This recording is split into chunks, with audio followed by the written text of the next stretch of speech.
Salut à tous, aujourd'hui on va parler de SEO Off-Site. Si tu ne sais pas ce que c'est, Jérôme Pasquelin qui est un expert SEO depuis presque 10 ans maintenant, voire plus, va te l'expliquer. En effet, au-delà des compétences certaines que j'ai pour ce levier d'acquisition de trafic, aujourd'hui clairement je délègue ou je pilote la plupart des tâches SEO de mes boutiques et c'est pour cette raison que j'ai décidé de laisser la parole à un intervenant qui en mange vraiment tous les jours. Même si aujourd'hui, en ce qui me concerne, le SEO n'est plus le principal levier d'acquisition de trafic de mes boutiques, il est tout de même celui que je travaille systématiquement, notamment pour augmenter significativement le trafic de mes boutiques dans le temps et ainsi augmenter naturellement le chiffre d'affaires de celle-ci. Je vais donc maintenant laisser la parole à Jérôme Pasquelin qui va vous parler de SEO off-site et il fera également un mini cas pratique avec la boutique démo YouWhite que vous pouvez visualiser à votre écran. Aussi, il va certainement aborder en fin de vidéo le sujet des noms de domaine expirés et de son utilité pour augmenter la visibilité des pages de votre boutique dans les moteurs de recherche tels que Google, Yahoo, etc. Je lui ai bien sûr laissé la liberté de parler de sa formation en ligne en fin de vidéo dans le cas où vous seriez intéressé. Il donne même un petit code promo pour la communauté, donc c'est sympa de sa part. Bref, c'était la petite parenthèse. Je lui laisse maintenant la parole. C'est parti. Bonjour à toutes et bonjour à tous. Déjà Ulrich, je voulais te remercier de m'inviter chez toi, entre guillemets, pour faire une présentation du SEO Offsite. Donc apprendre à ton audience, expliquer ce que c'est que le offsite, ce que c'est que le netlinking. Donc on va parler de cette partie-là du SEO, donc du référencement naturel, et on va faire une sorte de mini cas pratique sur le site YouWhite pour voir comment est-ce qu'on pourrait faire pour développer justement la partie netlinking. Alors je vais me présenter rapidement, donc je suis Jérôme Pasquelin, je suis entrepreneur depuis 2012. Alors je devrais dire de nouveau entrepreneur puisque j'ai monté ma première société en 2004. J'ai refait quelques années en tant que salarié pour me remettre vraiment à mon compte en 2012. Donc à l'heure actuelle, j'ai trois activités principales. Je suis consultant SEO, je suis éditeur de sites internet, c'est-à-dire que j'ai des sites qui me rapportent de l'argent via de la publicité, de l'affiliation ou de la vente d'articles sponsorisés. Et j'ai aussi une activité de formateur, donc j'ai été formateur traditionnel entre 2012 et 2018. Et depuis 2019, j'ai créé une formation en ligne qui tourne autour de la génération de revenus avec les domaines expirés. On en rediscutera un petit peu en fin de présentation parce que c'est quelque chose qui peut vous intéresser pour développer la visibilité sur Google de vos boutiques. Alors le netlinking, pardon, qu'est-ce que c'est? Je vais apprendre vraiment les bases depuis le début, au cas où il y a des débutants qui voient cette vidéo. Donc off-site, netlinking, on parle de la même chose. Ça représente en fait tous les liens qui vont pointer vers un site. On les appelle plus communément des backlinks. Alors je vais vous faire voir un exemple très concret. Donc là j'ai pris un morceau d'un article de Libération qui est paru il y a quelques jours. Ici, là, ce qui est souligné en rouge, en fait, c'est un lien qui pointe vers mytf1.fr, donc une URL du replay d'une émission de quotidien. Donc là, ça c'est un lien qui est fait du site Libération et qui pointe vers MyTF1. Donc on dit que c'est un backlink qui pointe vers le site mytf1.fr. Donc mytf1.fr pour Google, il a une sorte de recommandation. Un lien, un backlink, en fait c'est une recommandation. Et finalement, plus on a de recommandations, plus on est populaire. C'est pour ça qu'on appelle ce levier-là la popularité en SEO. Alors on va voir après que c'est pas si simple que ça, c'est pas le nombre qui compte, mais dans l'idée, retenez ça. Donc à l'heure actuelle, c'est le levier qui a encore le plus de poids dans la plupart des projets, mais c'est aussi celui qui est le plus pénalisable. Voilà, donc ça, vous pouvez creuser un petit peu le sujet, je vais pas m'étendre. En fait, il y a des filtres, il y a des pénalités, par exemple la pénalité qui s'appelle Google Pingouin, justement, qui ont tendance à taper sur ce type de suroptimisation ou d'optimisation qui ne paraissent pas naturelles. Vous pouvez aller sur des plateformes, enfin des sites comme WebRank Info ou Abondance, vous aurez énormément d'informations qui sont pour débutants, mais pas que en tout cas, que vous pourrez comprendre même en tant que débutant en SEO. Alors, on va parler de notions entre guillemets un petit peu plus techniques. On va voir ce que c'est l'encre d'un lien. Donc, vous savez peut-être ce que c'est qu'une encre en HTML, mais c'est totalement différent d'une encre en SEO. Donc, l'encre en HTML, l'encre en SEO, pardon, c'est le texte cliquable d'un lien. C'est ce que je vous ai mis en gras ici. Voilà. Alors, pourquoi c'est quelque chose qu'on analyse en SEO? Parce que, en fait, l'encre d'un lien, elle est importante car elle permet d'indiquer au moteur de quoi parle la page de destination. Donc d'influencer son positionnement de manière positive sur ce mot-clé ou cette expression-là. Donc c'est-à-dire que là, si j'ai un lien avec une encre de lien qui est encre de lien, donc la page de destination, ici, là, cette page qui reçoit le backlink, et ben, en toute logique, elle va améliorer sa position sur l'expression encre du lien. Voilà, si quelqu'un tape encre du lien dans Google, il y a des résultats de recherche qui apparaissent, et théoriquement, cette URL-là, elle va avoir un positionnement qui va être amélioré. Donc, quand vous comprenez ça, en fait, vous dites, bah, c'est pas dur, je vais faire plein de liens, plein de backlinks vers mon site, avec des encres comme ça qui sont optimisées, c'est-à-dire qui ont mon mot-clé ou mes mots-clés principaux en encre de lien, et comme ça, je vais monter très rapidement dans les résultats. Donc ça, oui, ça marche, mais ça marche pas longtemps, parce que après, Google en fait va détecter que c'est pas naturel, que c'est suroptimisé, et il va vous attribuer un filtre, il va vous mettre une pénalité, et vous allez soit ne plus réussir à monter, soit baisser, soit être complètement déclassé, c'est-à-dire que vous allez plus ressortir du tout, par exemple dans les 10 premières pages de résultats de recherche. Alors je vous fais voir la puissance de ce type enfin la puissance du netlinking, hein, tout simplement. Ça c'est un exemple qui fonctionnait il y a quelques années et qui faisait bien rire les élèves quand j'étais en IUT et en école privée, donc c'est pour ça que je vous l'ai remis. Quand on tapait trou du cul sur Google, la première page qui apparaissait, c'était la page Facebook de Nicolas Sarkozy. Et en fait, si à l'époque on regardait sa page Facebook, à aucun endroit dans cette page-là, il y avait cette expression-là.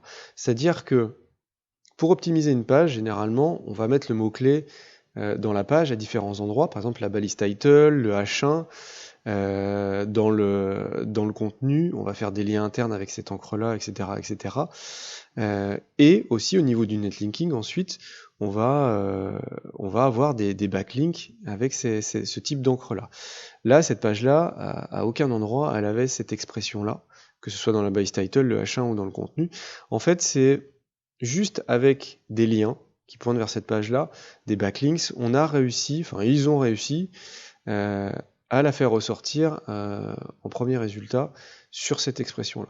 Donc ça, en fait, cet exemple-là, bon, ça marche beaucoup moins maintenant, ou en tout cas beaucoup moins longtemps, parce que Google est capable de plus vite de comprendre que la page, elle parle pas de ça, elle parle pas de cette expression-là, mais en tout cas, c'était pour vous faire voir la puissance du netlinking, c'est-à-dire la puissance des backlinks, et c'était vraiment pour vous illustrer le fait que c'est un levier qui est très très important. La page de destination, donc c'est vraiment la seconde partie importante du lien. Ici, on a vu l'encre. Là, c'est la page de destination. C'est ni plus ni moins la page qui va recevoir le lien. C'est la page sur laquelle on va arriver quand on va cliquer sur le lien. Donc cette page-là, c'est elle qui va bénéficier du transfert de popularité. Ce qu'il faut savoir, c'est que chaque site a une popularité, a une puissance. Et en fait, le fait de faire un lien, un backlink vers un autre site, on veut lui transférer une partie de la popularité.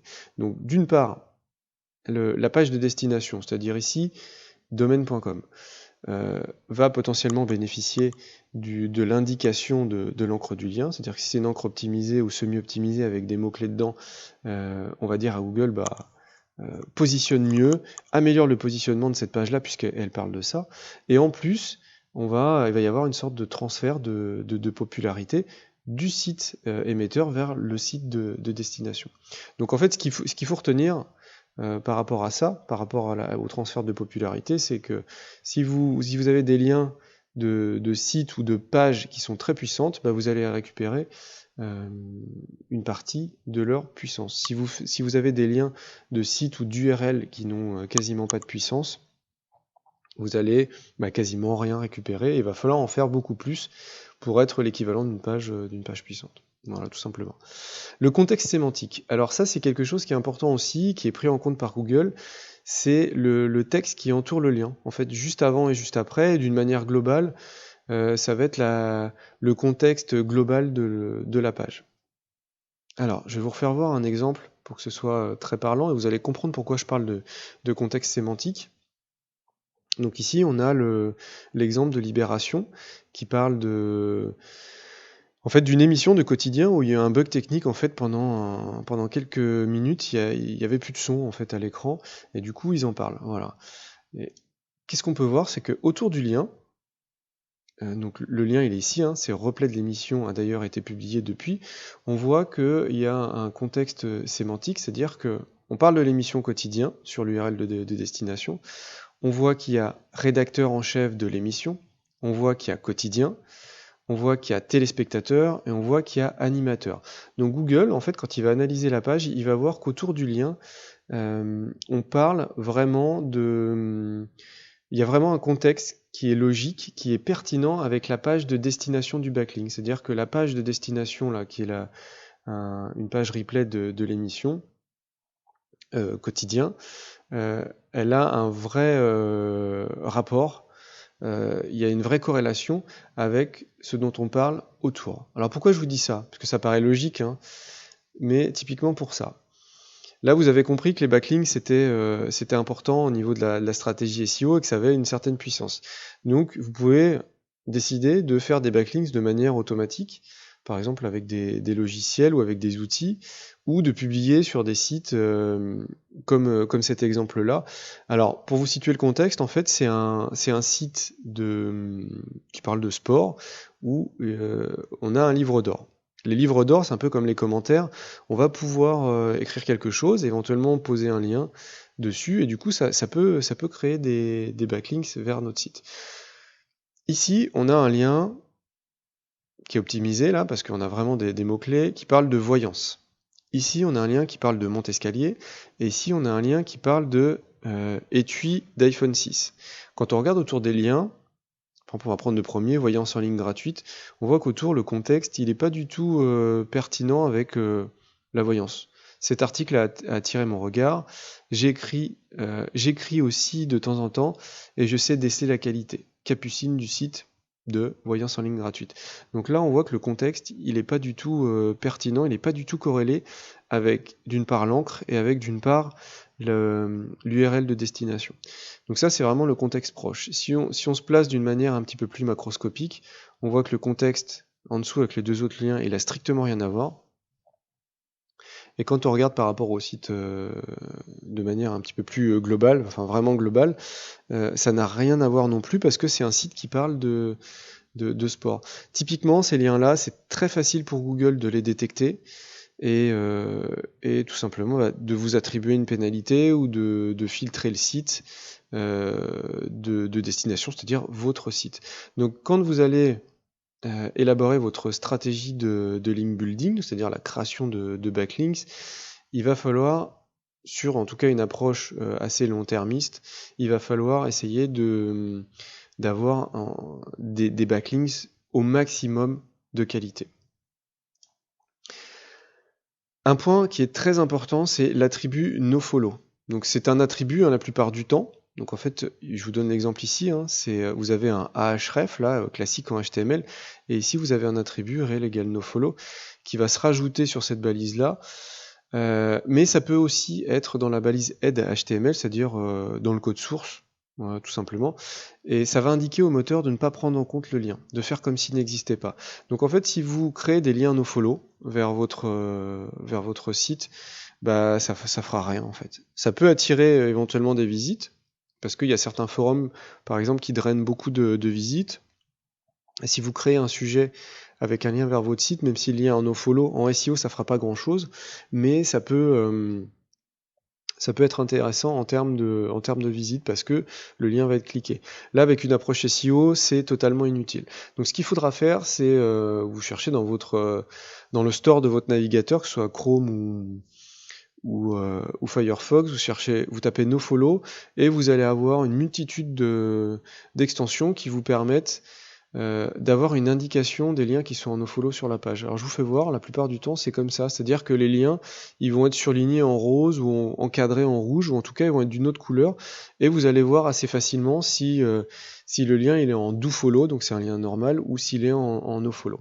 Donc ça va vous permettre de ne pas perdre de temps à essayer de poster par exemple sur des forums ou sur certains portails alors que les liens sont en nofollow, puisqu'il n'y aura aucune incidence en SEO. Si je pouvais faire un résumé du lien idéal, alors c'est le lien idéal entre guillemets, puisque il n'y a pas vraiment de lien idéal, mais pour que vous ayez une idée, quand vous allez démarrer votre stratégie de link building, d'avoir une sorte de ligne directrice. Donc l'idéal, c'est un lien dofollow, donc qui n'est pas l'attribut nofollow, qui est contextualisé, donc c'est-à-dire au-dessus et en dessous du lien, on va parler du sujet de votre page de destination, donc de la page sur laquelle vous allez faire un backlink. L'idéal, c'est que le lien soit placé plutôt en haut de la page, puisqu'un lien qui est placé en haut de la page, théoriquement, il a plus de puissance qu'un lien qui est placé en bas de page. Il est sur une page qui a du contenu unique. Donc le contenu unique, c'est très important en référencement, puisque Google vraiment porte une attention particulière. Alors pourquoi ? Vous tapez une requête, vous tapez un mot-clé sur Google, vous en tant qu'internaute, vous n'avez pas envie d'avoir 10 résultats identiques. Voilà. Vous voulez avoir 10 résultats pertinents qui parlent du sujet que vous recherchez, mais 10 résultats identiques, ça n'a aucun intérêt. Donc en fait, ce qui se passe, pour schématiser, c'est que généralement, si on a du contenu dupliqué, par exemple les communiqués de presse, souvent c'est du contenu dupliqué parce que les sites de communiqués de presse les publient un petit peu de manière brute, c'est du copier-coller quasiment. Il y a un site qui va avoir la paternité et les autres ils vont être considérés entre guillemets comme plagieurs, c'est-à-dire que Google ne va pas forcément les faire ressortir dans les résultats de recherche puisque ça sert, comme je vous ai dit, strictement à rien d'avoir 10 fois le même résultat. Donc le contenu unique c'est quand même très important. Donc un lien dofollow contextualisé, placé plutôt en haut d'une page avec du contenu unique, et sur une page qui n'a pas beaucoup de liens. Donc comme je vous ai expliqué précédemment, en fait on va récupérer une partie de la popularité de la page quand on pose un backlink sur une URL. Mais si cette page-là, elle a déjà beaucoup de liens sortants, ou si elle a énormément de liens internes, en fait le PageRank, c'est-à-dire la popularité, elle va être divisée. Vous allez récupérer qu'une partie du jus, c'est-à-dire de la popularité qui va être transmise vers votre site. Donc l'idéal, en fait, c'est d'avoir ce type de lien-là.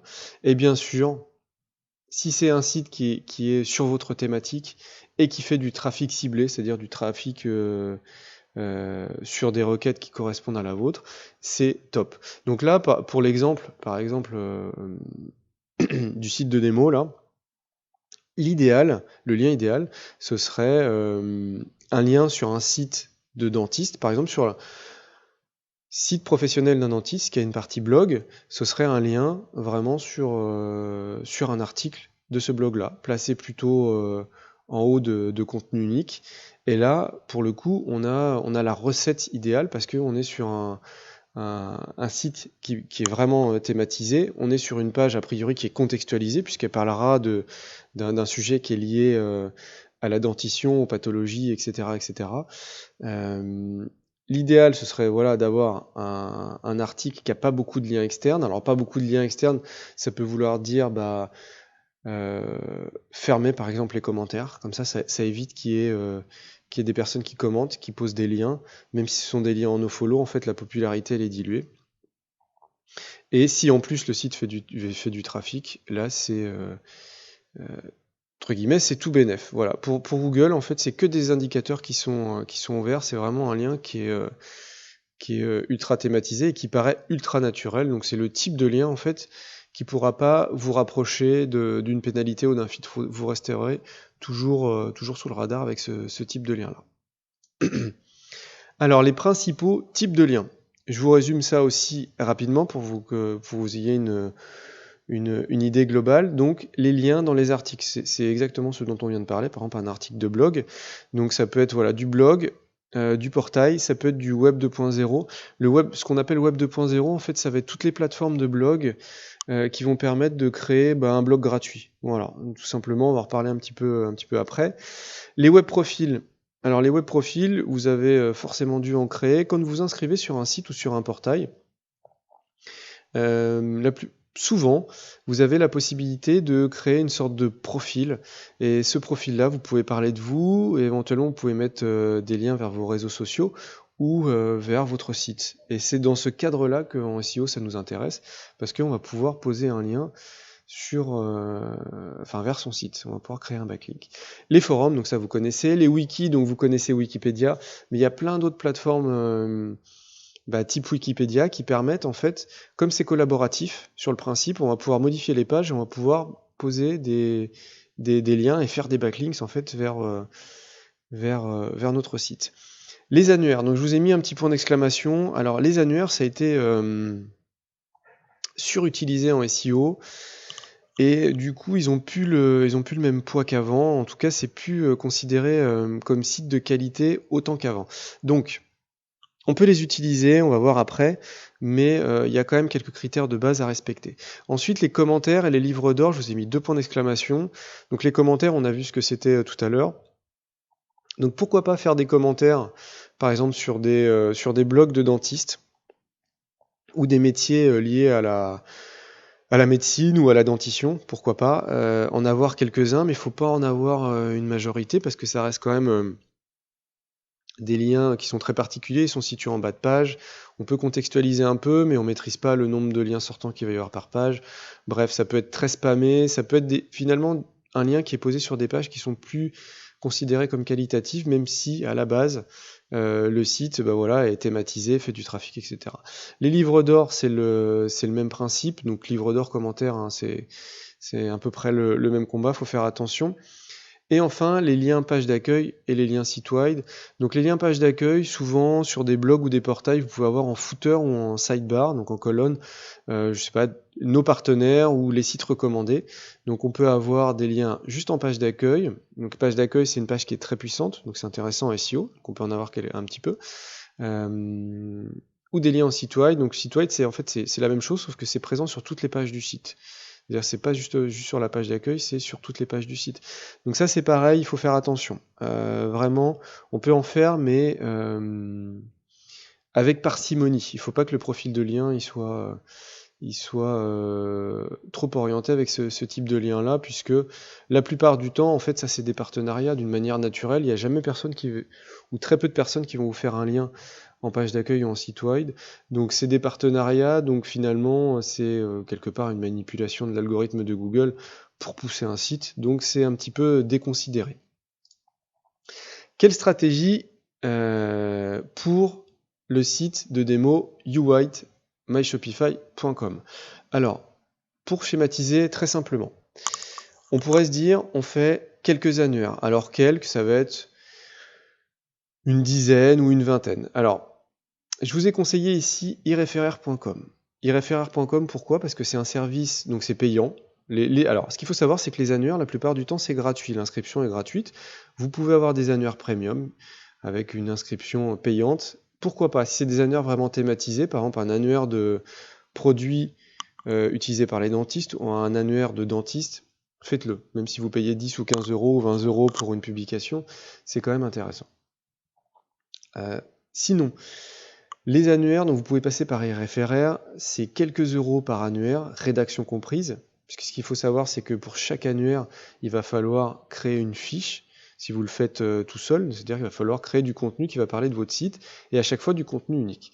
iReferer vous le propose pour des tarifs vraiment dérisoires, et surtout, vous avez vraiment une liste qui est importante et qui est affichée avec pas mal de métriques. Donc on va avoir des métriques liées à la puissance du netlinking, du site en lui-même, et des métriques liées au trafic. Alors, si j'avais un conseil à vous donner, faites plutôt des annuaires, alors soit les annuaires premium, puisqu'ils ont une catégorie premium, mais des annuaires qui soient au maximum thématisés avec votre site, qui font un minimum de trafic. En fait, un site qui ne fait pas de trafic, ça peut être un site qui est pénalisé ou filtré par Google. C'est pas une science exacte, hein, c'est pas parce qu'un site ne fait pas de trafic qu'il est forcément pénalisé, mais ça peut être le cas. Donc, sélectionner des annuaires plutôt thématiques, voire des annuaires premium, et si possible des annuaires qui font du trafic. Sur ce type d'annuaire-là, ne faites pas de l'encre optimisée pour vos backlinks. Faites quasiment que du désoptimisé.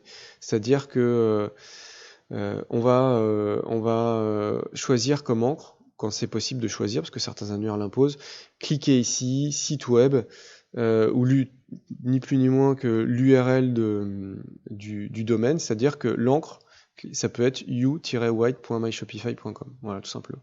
On n'a pas de mots-clés dedans, c'est pas une encre optimisée, donc là on restera vraiment sous le radar de Google. Ce que je vous ai pas dit, c'est que en fait, votre site, il est analysé d'une manière globale par Google.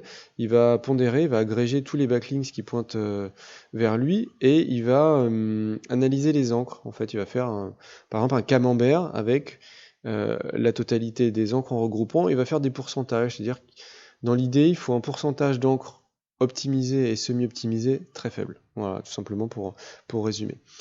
Les Web 2.0, donc les plateformes où on va pouvoir créer des blogs gratuits. Donc c'est très simple, vous tapez dans Google blog gratuit, vous allez voir, il y a plein de plateformes qui proposent ça. Donc vous allez pouvoir créer des blogs, ou ça peut être une seule page, hein, ça peut être un site monopage. Un des plus connus, c'est fr.wordpress.com, donc c'est vraiment la plateforme WordPress. Donc c'est pas le CMS WordPress à télécharger, c'est vraiment la plateforme qui permet de créer un blog gratuit. Donc vous allez pouvoir créer un blog gratuit, c'est assez rapide, c'est assez simple, l'inscription et l'installation, et à partir de là, vous allez pouvoir publier des pages et faire un ou plusieurs liens vers votre site. L'inconvénient de ce type de plateforme-là, c'est que elle n'a pas de puissance, c'est-à-dire qu'il n'y a pas de lien, il n'y a pas de backlink qui pointe dessus, il n'y a pas de maillage interne, via la plateforme WordPress.com. Donc en fait, ce type de plateforme-là est généralement peu puissante. Mais ça, on va en parler après pour voir comment la doper. Les forums et les web profils, donc c'est pareil, vous pouvez taper forum dentiste, forum santé, voilà. Et à partir de là, vous allez analyser si on peut poser des liens, parce qu'il y a des forums où on ne peut pas poser de liens. Vous allez analyser si les liens sont en dofollow. Donc avec les extensions que vous allez installer, vous allez voir tout de suite quand vous allez sur des sujets s'il y a des liens sortants, si ces liens sont en dofollow ou en nofollow.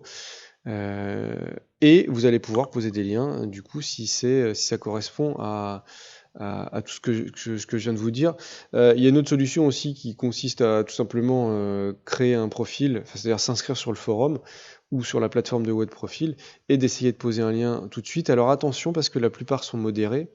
Donc ce que je vous conseille, c'est toujours de paraître naturel. Vous postez quelques liens, donc vous créez un thread où vous répondez à des threads existants et vous posez pas de lien tout de suite pour passer la modération. C'est-à-dire que si vous avez déjà 10 ou 15 messages, quand au 16e vous allez poser votre lien, ça passera probablement plus facilement que si vous posez un lien au premier ou au deuxième, et là la modération va vous tomber dessus, va supprimer le lien. Et enfin, des articles et des liens page d'accueil. Les articles, pour moi, c'est ce qui doit représenter la majorité de vos backlinks. C'est-à-dire que on fait un peu d'annuaire, on fait un peu de Web 2, c'est-à-dire que les Web 2, vous pouvez en faire, je sais pas, entre 5 et 10. Alors, tout va dépendre de la thématique sur laquelle vous êtes, le niveau de concurrence, etc. Mais voilà, entre 10 et 15 annuaires, ça passe dans tous les cas. Vous pouvez faire entre 5 et 10 Web 2. Vous pouvez faire quelques forums, on va dire entre 5 et 15. Si c'est thématisé, si c'est des forums qualitatifs, faites. Alors bien sûr, les forums qui sont pas modérés, donc qui sont spammés, vous allez vous retrouver avec des liens qui pointent vers des sites porno, des sites de casino, etc. Il faut éviter. Et ça, c'est une recommandation qui marche de manière générale. Ça va marcher aussi pour les annuaires et aussi pour les articles. Il faut éviter au maximum. Alors les articles, il y a généralement 3 principaux axes pour en publier, enfin 3 ou 4. Il y a le fait d'en acheter. Donc, je vais vous citer les plateformes principales après. Il y a le fait de faire de l'échange de liens. C'est-à-dire qu'il y a des plateformes où il y a des groupes Facebook, où il y a des forums SEO qui ont des parties dédiées à ça. C'est-à-dire que vous allez dire, voilà, moi j'ai un blog, j'ai un site où je peux poser un lien vers toi, et en échange, je veux que tu poses un lien vers moi. Donc c'est des échanges d'articles, voilà, classiques. Donc l'idéal, en fait, c'est quand même d'avoir on a sa boutique Shopify, on a son site de e-commerce ou son site principal, mais l'idéal, c'est quand même d'avoir un blog à côté pour éviter les liens bidirectionnels, c'est-à-dire à chaque fois, si vous avez la même pattern qui se reproduit, c'est-à-dire je fais un lien vers un site et ce site fait un lien vers moi, Google peut le griller. Alors que si tu fais un lien vers moi et de mon blog je fais un lien vers toi, c'est pas un lien bidirectionnel, c'est moins grillé par Google. Donc voilà, l'idéal c'est d'avoir ça, mais dans un premier temps vous ne pourrez peut-être pas faire ça. Donc des liens bidirectionnels, ça peut le faire aussi, mais faut pas en faire en majorité. Lien page d'accueil, pourquoi pas aussi. Donc ça risque d'être de l'échange de liens aussi. Donc il faut y aller avec de manière très modérée.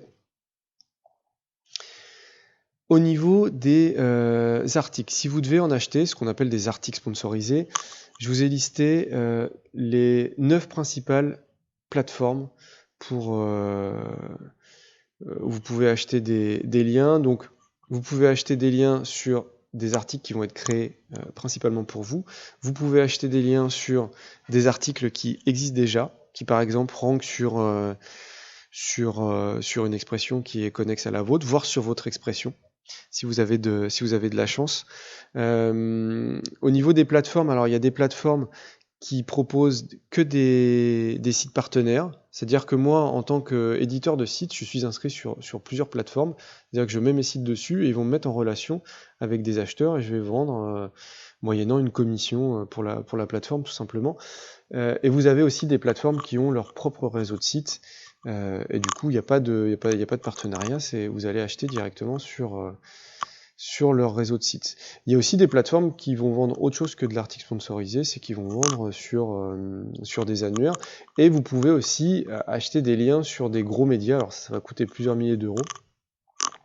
Mais typiquement, voilà, il est probablement possible d'acheter un lien sur le site Libération.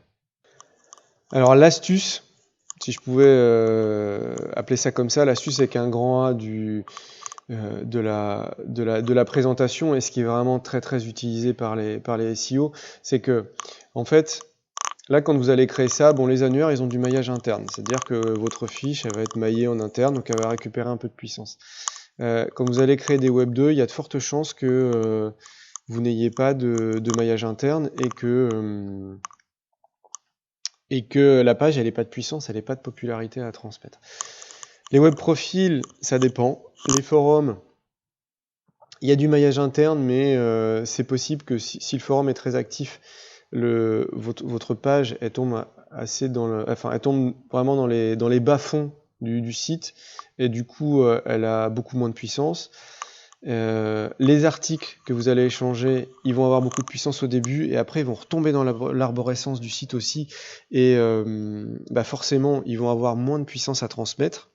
C'est souvent la problématique quand on achète des backlinks, c'est que ils ont beaucoup de puissance au début et après ils ont moins de puissance parce qu'ils tombent assez bas dans l'arborescence d'un site.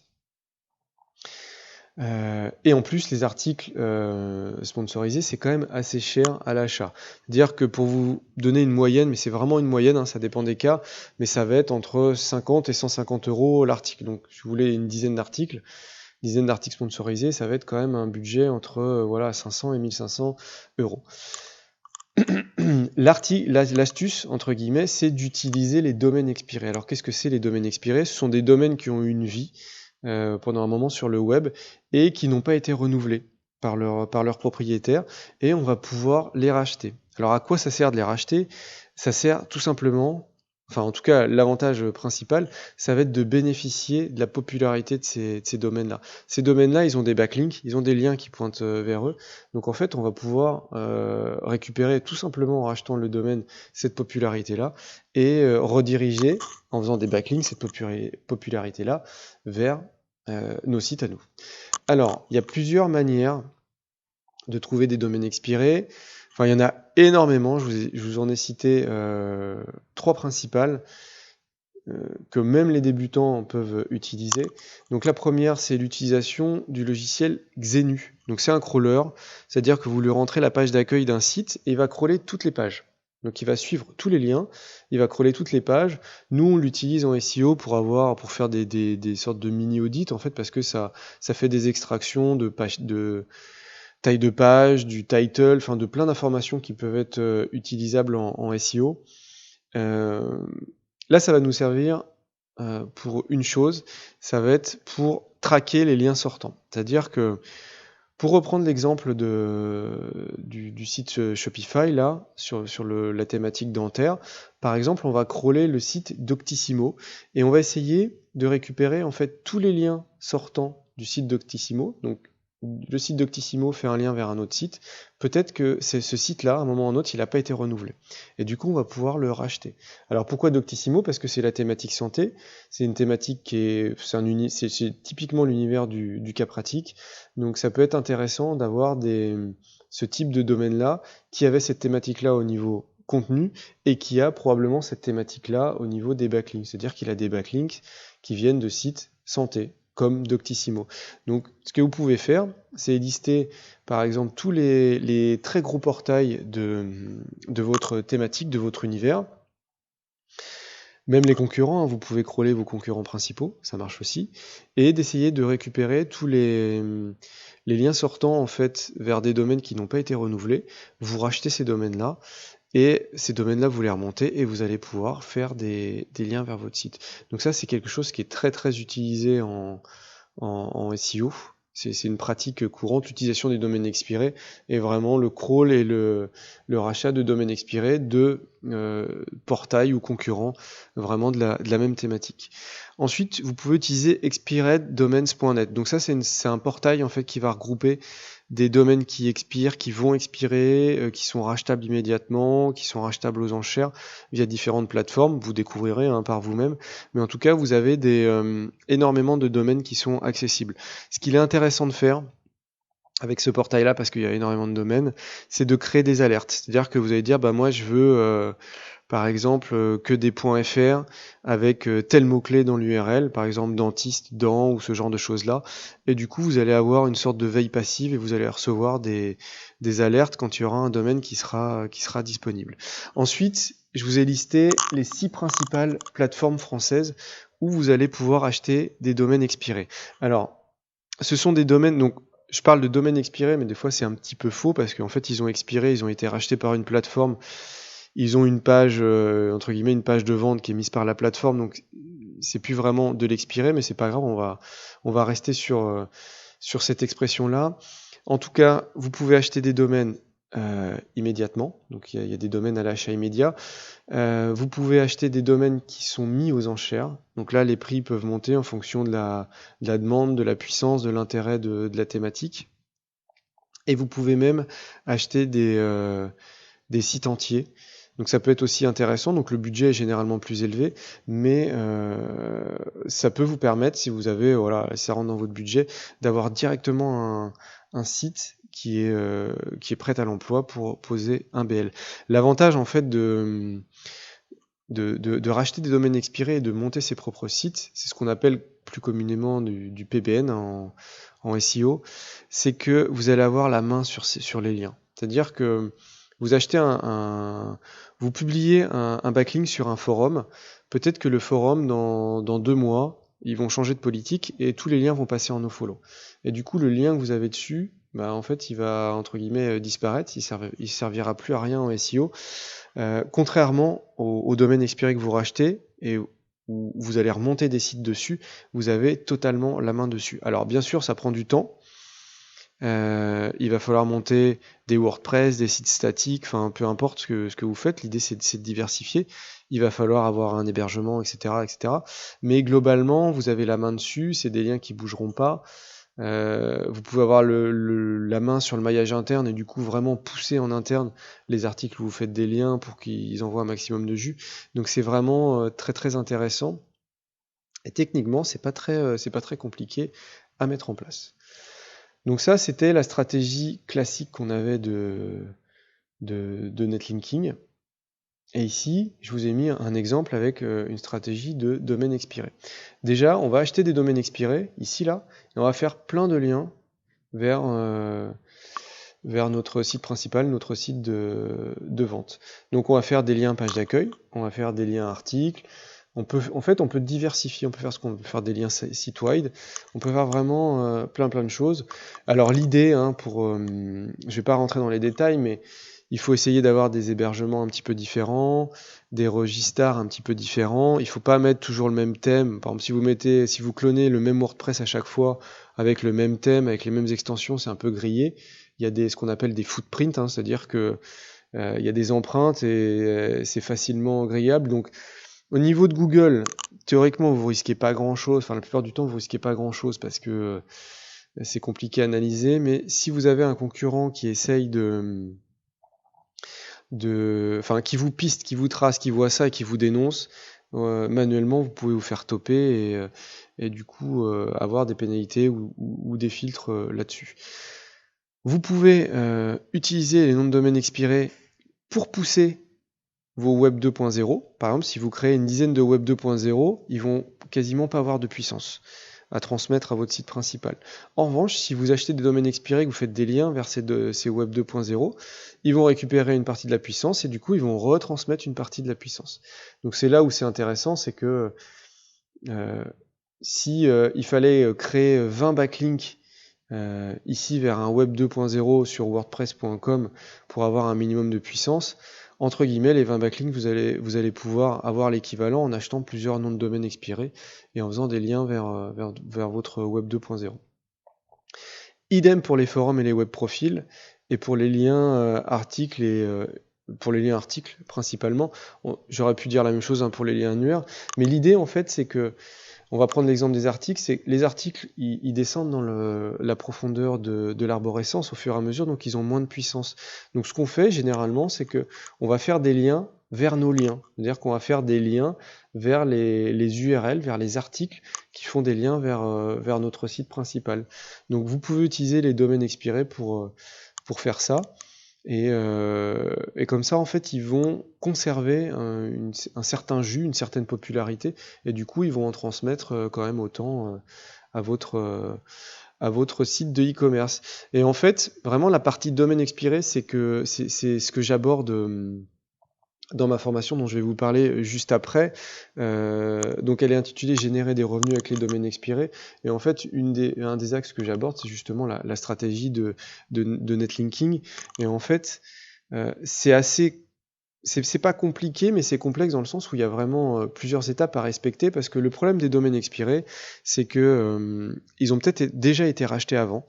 Ils ont peut-être été salement réutilisés, ils ont peut-être été spammés, rethématisés, et ils ont peut-être des filtres ou des pénalités Google. Et du coup, avant d'acheter un domaine expiré sur une plateforme ou peu importe, si vous l'avez trouvé par vous-même avec Zenu, il va falloir l'analyser. Et vraiment, l'analyse, elle est importante parce que ici, si vous montez des domaines expirés qui sont pénalisés et que vous envoyez des liens de domaines pénalisés, ça peut être un signal négatif à Google, et il y a certaines pénalités qui peuvent se transmettre. Donc il y a vraiment la qualification, elle est ultra importante. Ensuite, il y a la manière de les remonter, c'est-à-dire comment on fait au niveau de l'hébergement, comment on fait au niveau des registres, comment est-ce qu'on peut facilement et simplement installer des sites, on va dire, de manière automatisée ou semi-automatisée. Vraiment, quand vous rentrez dans une stratégie de link building, il y a une approche, il y a un recul à avoir pour pas perdre trop de temps, parce qu'autrement, si vous repartez de zéro à chaque fois, en fait, ça va vous prendre une demi-journée par WordPress à installer. Une demi-journée, c'est vraiment trop long. Vous allez probablement avoir besoin de faire appel à des rédacteurs, parce que vous allez avoir besoin de contenu pour vos domaines expirés, éventuellement pour les forums, pour les Web 2.0. Si vous faites de l'échange d'articles, vous allez avoir besoin de contenu. Du coup, comment est-ce qu'on fait pour trouver des rédacteurs, combien ça coûte, etc. Tout ça, c'est des notions que j'aborde dans ma formation et qui peuvent vous aider directement dans votre stratégie de netlinking pour vraiment pousser votre site dans Google et générer des revenus, des ventes, hein, tout simplement, avec votre site de e-commerce ou votre site principal. Et vraiment, ce qui est important, c'est la qualification et c'est de pas dépasser, voilà, de rester toujours sous le radar parce que le problème aussi de générer, enfin de créer ce qu'on appelle du PBN, hein, je vous en ai parlé tout à l'heure, ça va être l'optimisation des encres, puisqu'il va pas falloir trop optimiser ces encres. Bref, en tout cas, je vous explique tout ça dans ma formation avec un cas pratique. Prochainement, je vais donner des outils qui vont permettre de créer des monopages en quelques minutes. À partir du moment où vous avez votre contenu, vous allez pouvoir créer des monopages. Et je vais aussi mettre à disposition, en fait, moi je suis développeur PHP à la base, j'ai créé plein d'outils que j'utilise de manière privée. Et je vais mettre à disposition des membres de ma formation une partie de mes outils, dont un qui a plusieurs centaines de spots. Donc des spots, en fait, ça va être des web 2.0, ça va être des forums que j'ai recensés où on peut poser un lien, des web profils, éventuellement des portails où on a la possibilité de créer des articles invités. Bref, c'est cette partie-là de la formation, au-delà du fait de générer des revenus avec l'affiliation et la vente d'articles sponsorisés, elle peut vous servir directement dans le cadre de votre stratégie de netlinking pour pousser votre site sur Google. Donc, en tant que audience de Ulrich, Vallée et de Fastlane, je vous propose 10 € de réduction sur ma formation avec le code FastlaneUV. Donc c'est une offre qui sera limitée dans le temps. Donc soit elle sera limitée dans le temps, soit elle sera limitée en termes d'utilisation. Mais en tout cas, sachez que vous avez droit à 10% de réduction. Si vous avez des questions, n'hésitez pas à me contacter. En dessous de la vidéo, il y aura tous les liens vers la formation où je vous détaille vraiment tout le programme. Et si vous avez des questions, je suis disponible par téléphone, par mail, en commentaire de cette vidéo. Et surtout, n'hésitez pas à me faire un retour. À bientôt!